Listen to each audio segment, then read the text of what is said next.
Now let's understand operators. Operators in Java is a symbol that is used to perform operations. So whenever we want to add, subtract, multiply, or do some kind of operations, we will be using these operators. We have different types of operators like arithmetic, relational, shift operator, logical, ternary, assignment, and unary. We will see each examples now. Let's understand arithmetic operators. How do we do the arithmetic calculations in Java? For that, we need to use some characters like plus, minus, things like that. But there are some logics inside that operators. Okay, let's see that. So here I'll write a program, click on file, new. For every operator, I'll write a different class, operations, arithmetic operations, and save this. And here I'll say arithmetic operations .java. So to do some operations, I need variables like integer a equal to 35, integer b equal to 7. Now I'll create another variable to store some operations like, let's say, add is equal to a plus b. So a plus b, we have some values, a as 35 and b as 7, and we can store this, and we are assigning once after the calculation is done, we are storing inside add. And now let's print the add variable. Addition equals to add. Save this, open the command prompt. The file name is arith, so I'll compile it.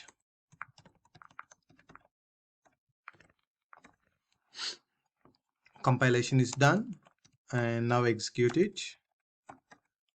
Perfect. Addition is 42. Likewise, I'll create another variable like subtraction a minus b, and then I'll create multiplication a into b, integer division a divided by b. Okay, let's wait for here. Copy this, paste. It's a free form, which means you can write in any line. If there is new line, it will not give any error. So just write in an order to understand the lines. Subtraction, I'll say sub. Then we have multiplication, which is mul. Save this. Java C, arithmetic operations.java, then arithmetic operations. So we are getting addition, subtraction, multiplication, which is good, right? Now let's see division, integer div, a divided by b.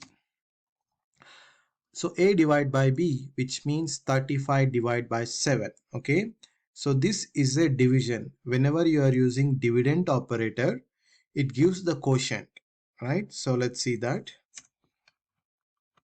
Paste it. So that is division div. So answer should be 5. Answer should be 5.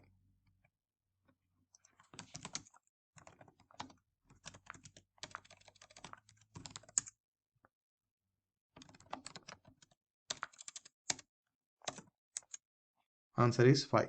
So when you're dividing 35 by 7, the numerator will be 5. That's where it is giving answer as 5. Whereas if you use modulus, that is percentage symbol, mod a percentile b, right? So now let's see another one, mod operator, that is percentage symbol. So when you divide when you use mod operator, it gives a remainder value. So let's go back here. So if you see 7 5s are 35 and the remainder is 0. So when you use dividend operator, it gives this one, and when you use modulus operator, it gives the remainder value. So let's go back to this and use the system dot out dot println. So modulus or percentage equal to mod is equal to plus mod.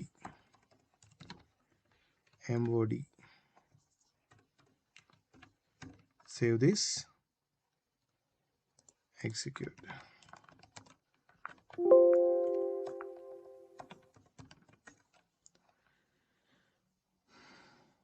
Then type Java arithmetic operations.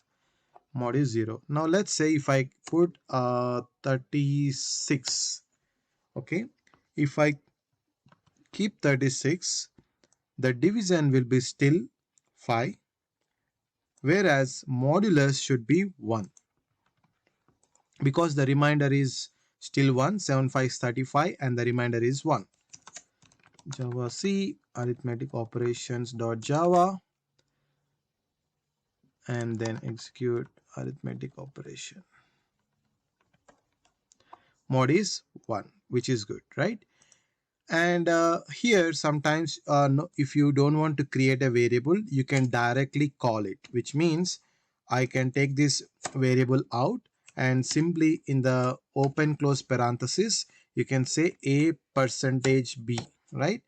That means instead of storing in a variable and then calling that variable in the print, you can directly use the operators here. Okay, now save this, go back to the program. Let's see if we are getting output.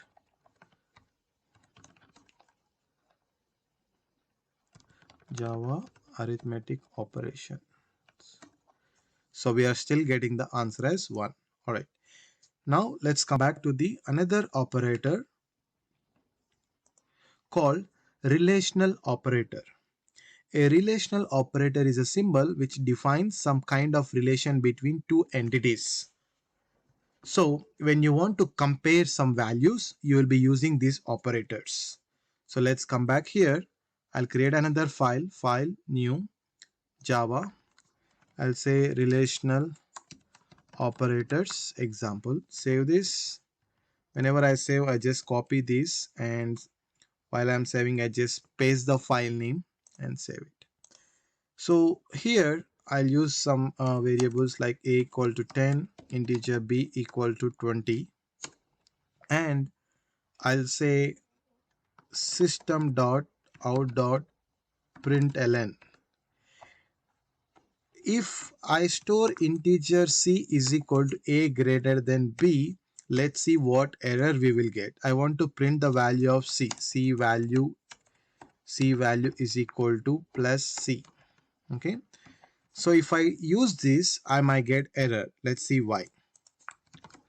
Java C relational operators.java. Yes, I'm getting an error because it says incompatible types. That means we have understand some types of data types, right? Like integer, float, characters, like that. For example, if you come back here, primitive data types, you see Boolean. Whenever you are using true or false, we need a Boolean variable. So coming back to this example, it says the return type is Boolean. That means whenever you are using a relational operator, you need to use the data type as Boolean, which means now a greater than b, which is false. A is 10, 20 greater than, 10 greater than 20 is false, and that false is available in C. So now let's save this and compile it. Now it's compiled. Now execute it.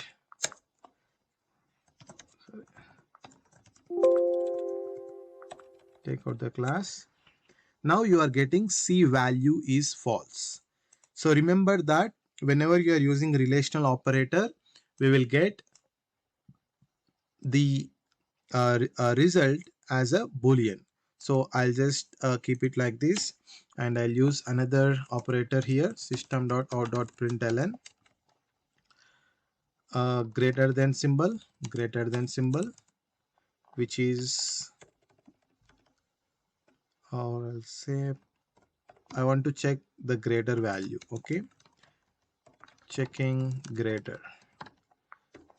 Okay, now I'll say I already checked the greater. I'll say less than. How do I check? I'll say A less than B. Now I should get the answer as true, right?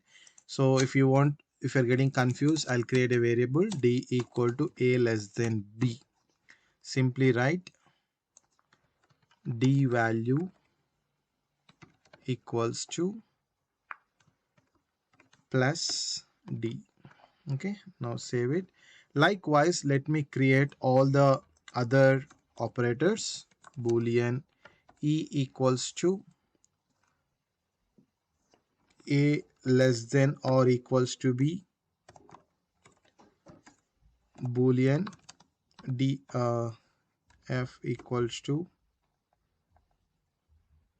A greater than or equals to B.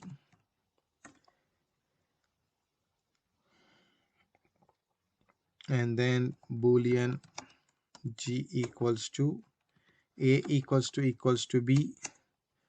Boolean H equals to A not equals to B. So you can print this all values at a time. Okay, I'll say C, D, E, F, G, H, and that's all, right? So whenever you are printing, make sure you change these values E, F, G, and H. Save this and see what output we are getting.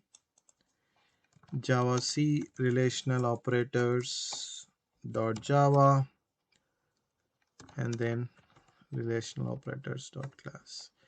So this is D value is true because A is less than that, and this is also true because A less than or equals to.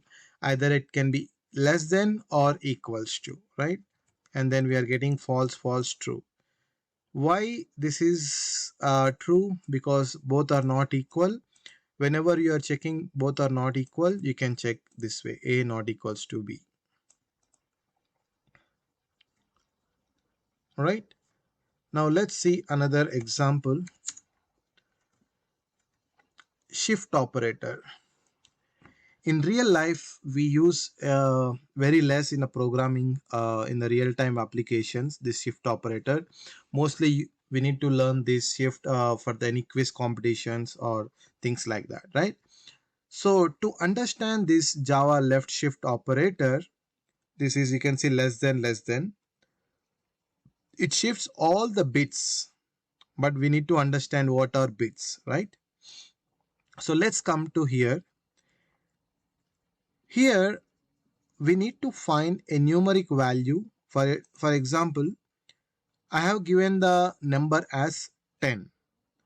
For a 10, we need to find the digits of a number. Okay, how do I find? You need to do LCM for that, or you can go to this example, rapid tables. I'll show you the one example here.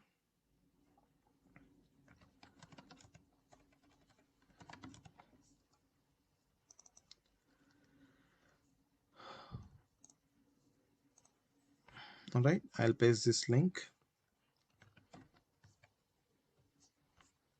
Let me copy this.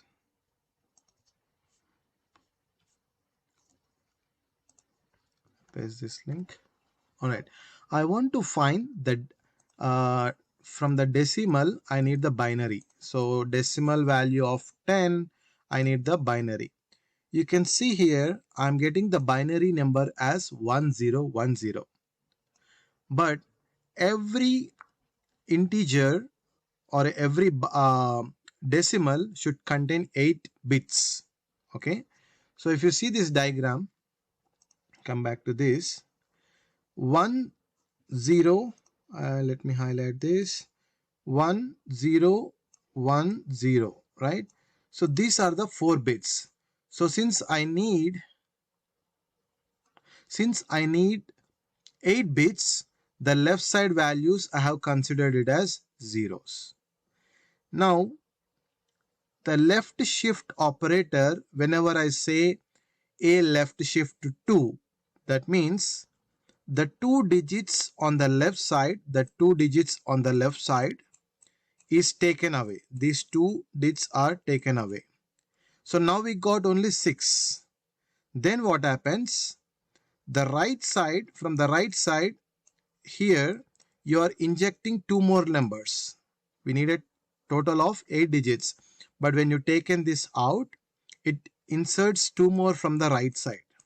So now it is saying that 0 0, then here you will see 0 1 0 1. Now we need to do the 2's complement. 2 to the power of 0 is 0. 2 to the power of 2 to the power of 1 into 0 is again 0. Again 0. Now 2 to the power of 3 is 8. 8 into 1 is 8 and plus 32. Because here it is 0. Wherever there is a numeric number, you need to multiply with that 2 to the power 3 and 2 to the power 5, so on. So now I got 8, I got 32. I need to add this. So the answer will be 40. Let's see that example live. Shift operator.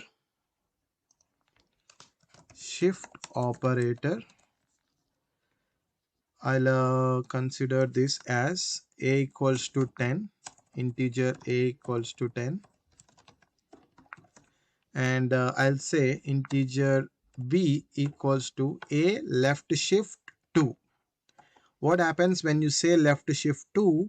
You are moving the left 2 bits and adding 2 bits on the right side. Now let's see what is the output.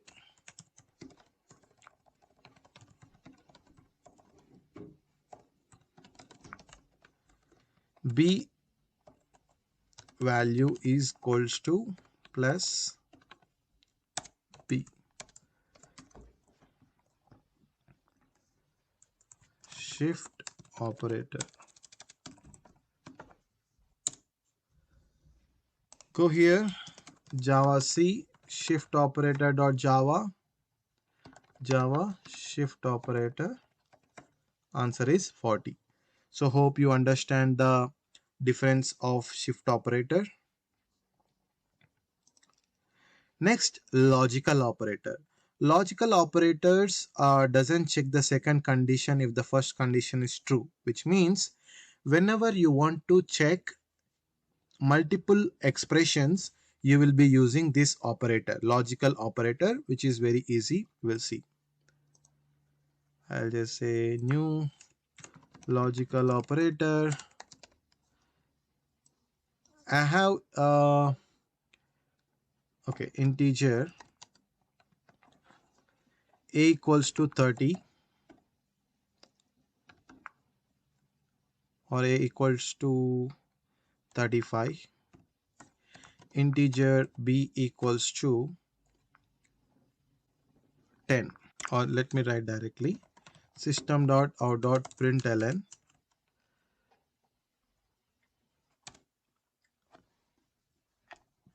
a should be less than b, or I can say a can be greater than b.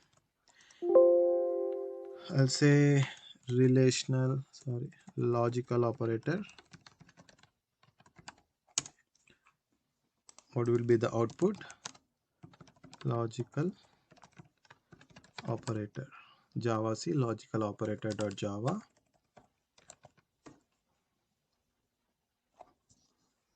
Statement is missing, and then here I'll say this.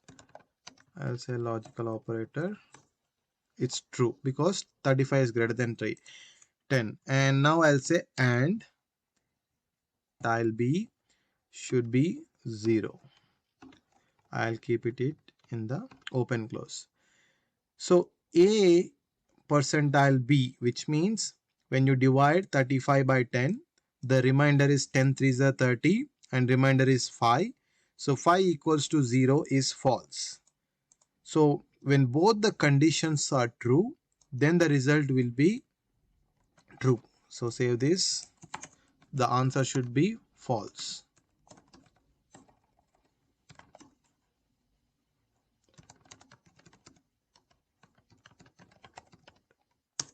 False. But if I change this to 5, A is greater than B, which is true. And then 35 by 5 and the remainders will be 0.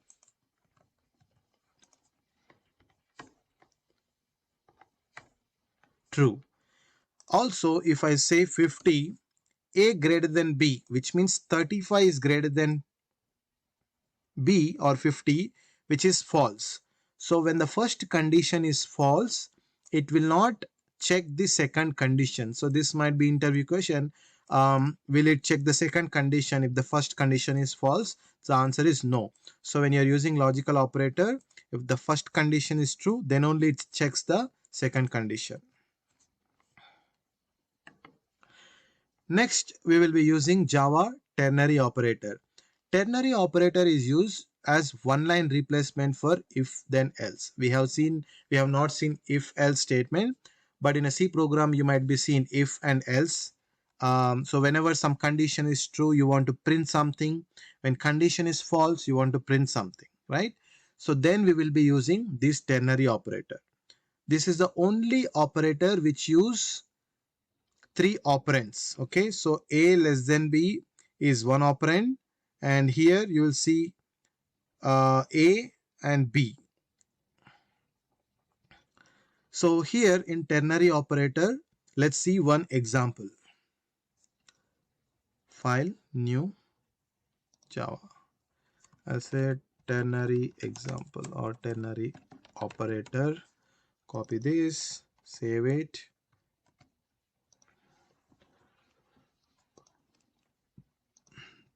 Alright, now we have ternary. Let's see how to use that.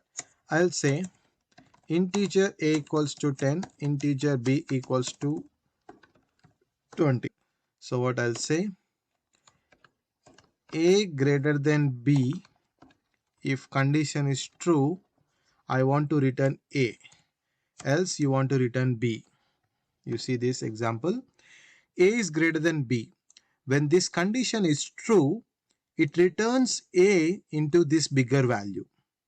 If this condition is false, it returns the right side value. So a is something and b is something. Or you can write something, a is big, a is big. But this is a string. We did not see any strings concept now. But right now, let me keep it as a. Okay. All right. Let's see what is the value of bigger.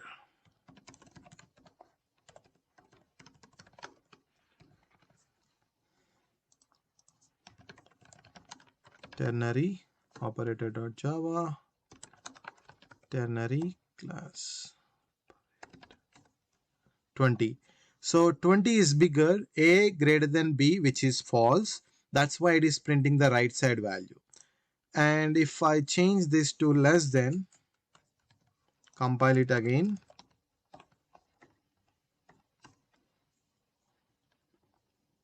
and execute, it prints the 10 because 10 is less than 20, and if it is true, it is printing the a value. In real time, in some projects, we will be using this operator a lot. Okay, and we will see some more examples in future. And let's see Java assignment operator. This is a very simple operator just for shortcut purpose. Okay, there is no express functionality or logics on this. It is just a shortcut. Okay, let's see that.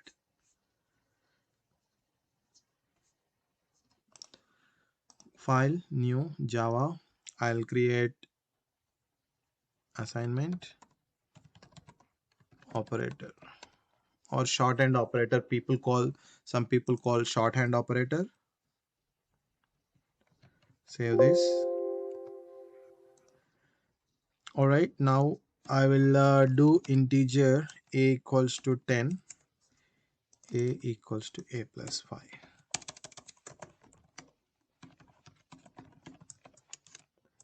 A value equals to plus a. I'll just copy this. I'll just paste this. Alright, if you see this one, I have written a as 10. So first it prints before operation,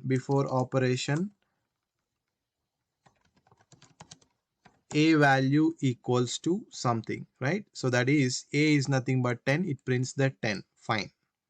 Next it goes to the line number 7. So whenever there is a single is equal to operator, first it executes the right side value. So right now in the computer memory, in the heap memory, we have a, which is 10, and 10 plus 5 is 15. Then 15 stores in a. Now when you're trying to print this after operation, a value will be 15, right? So let's save this. Java C assignment operator dot java and say assignment executed. So now you see it getting. Now instead of writing a plus 5, there is an operator, that is shorthand operator or assignment. A plus is equal to 5. The meaning of a plus is equal to 5 is nothing but a is equal to a plus 5. This is the when you participate in some quizzes, they will ask this kind of question. Don't get confused. So when you see a plus is equal to 5, the meaning is nothing but a is equal to a plus 5. So it reads first a value, which is 10, and plus 5 15, that I will be assigned to a. Similarly, let's do another one. A into is equal to 2. After add operation, we can say, I'll take this out. I'll say a into equals to 2. What is the meaning of this? A is equal to a multiplies 2. So right now at this point the answer is 15. We have seen the answer is 15. Now 15 into 2, 30. 30 stores in a. So let's see this. After multiply operation. Okay, save this, compile. Java C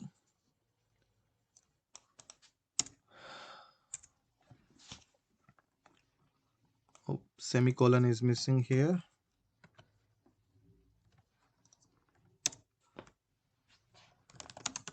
Assignment operator. So a is 10, then 15, then 30. So a multiply is equal to 2, minus is equal to 2. You can use all those arithmetic operators. Okay.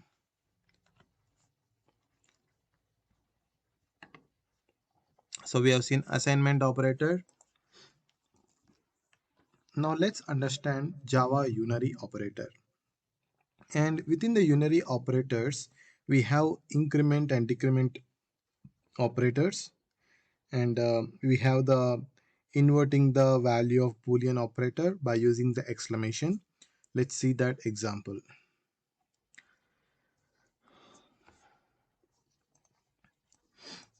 So here let me create a variable like a equals to 10, and I'll create another variable b is equals to 20, and here I'll say system.out.println a greater than b, and save this. A is 10, 10 is greater than b. I'll get the output as false because 10 is not greater than 20.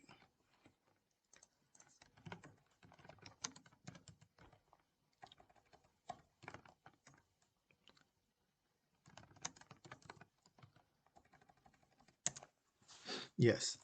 Now there is a unary operator called exclamation, which means whatever the value you are getting, you can reverse that. You are inverting that. So which means false becomes true.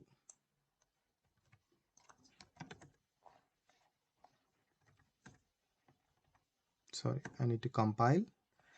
and then I will execute it. Now I'm getting the true. Let's see another important operator called increment and decrement. For that we will be using plus plus and minus minus. So here let me take this out. Integer a equals to 10, and here I'll take b as empty. First let me print the value of a, that is a. Next I'll print the value of b, but right now there is no b. So here I will say b is equal to a plus plus. Now the print the value of a, system.out.println. I'll print the value of b now, and I'll copy this again. The value did not change, right? So I have given a as 10, and here I'm saying a plus plus. What is the meaning of a plus plus? First it will post, so this is called post increment. Post increment, a is there and then you have plus plus after operand. This is a operand, a is a operand, and after this operand you have this operator, so that is why it's called post. So first a is assigned to b, and then a will increase. So when a is at this point on line number 7, a is printing as 10. So on the next line 10 is stored in b, and a will become 11. So b should be 10 and then a should be 11. Save this, compile this, java c unary operator.java, java space unary operator. So we are getting first 10 as expected, then it is printing 10, then it is printing 11. To understand this more deeply, we will see one IDE, intelligent IDE.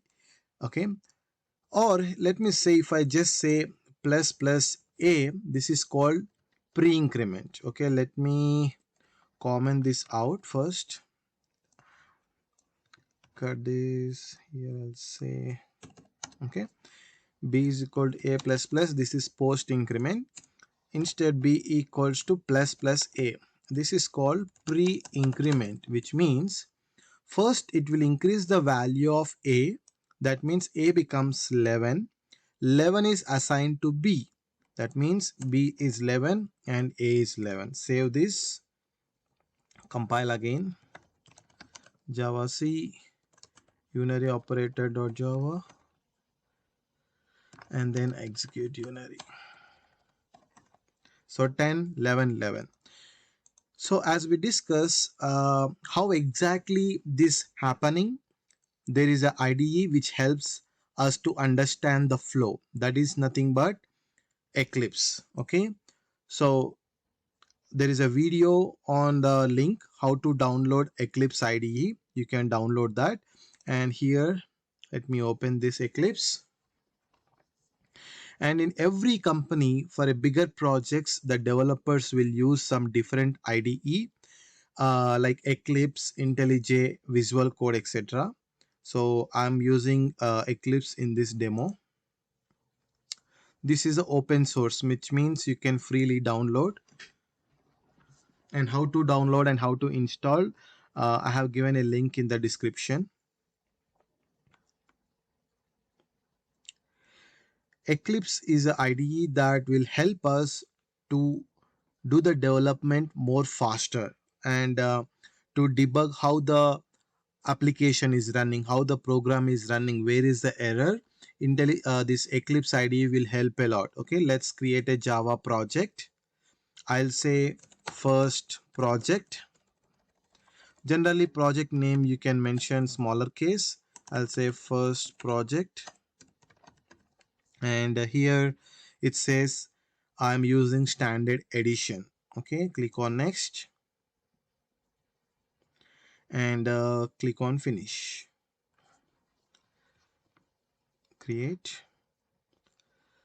So by default you can see on the left side it is giving me src, src is one where you write your Java program. Okay, so right click on src, click on new, click on a class, and here I'll say I'm using increment operator, so I'll give my class name as increment operator.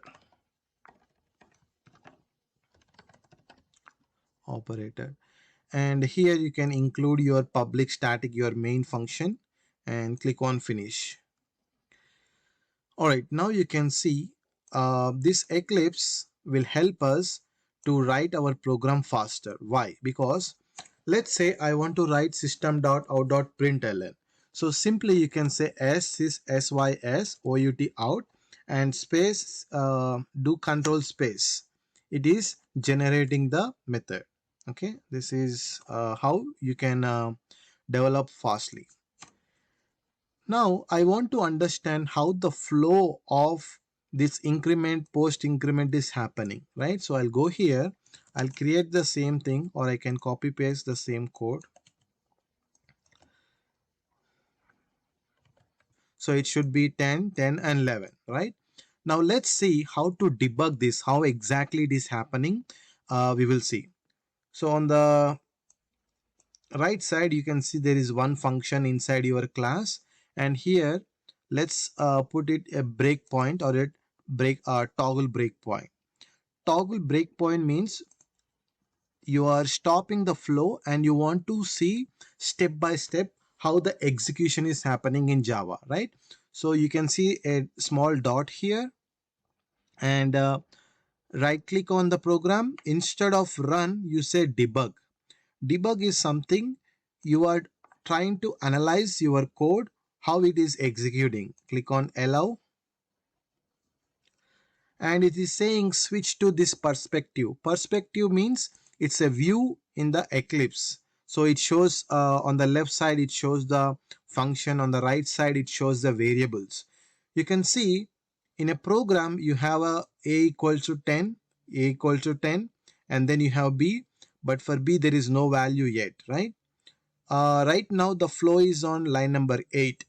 So here on the top you can see step over and step into F5 and F6.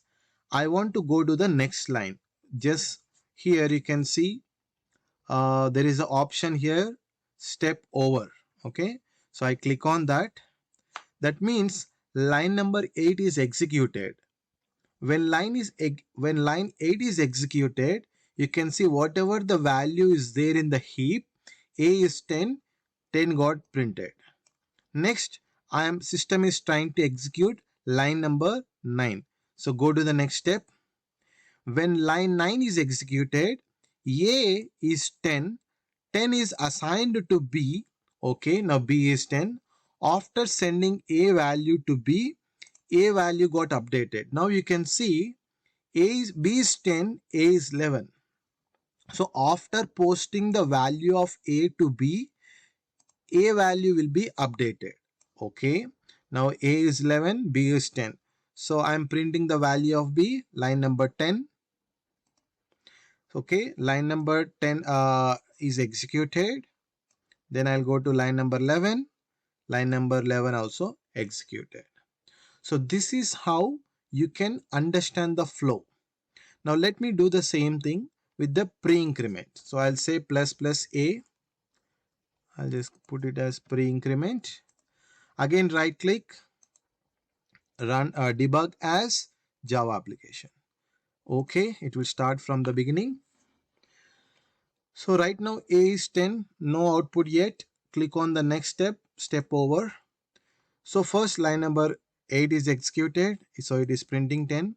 You can see now line number 9, when I go over, first it will pre-increment. That means A is getting 11.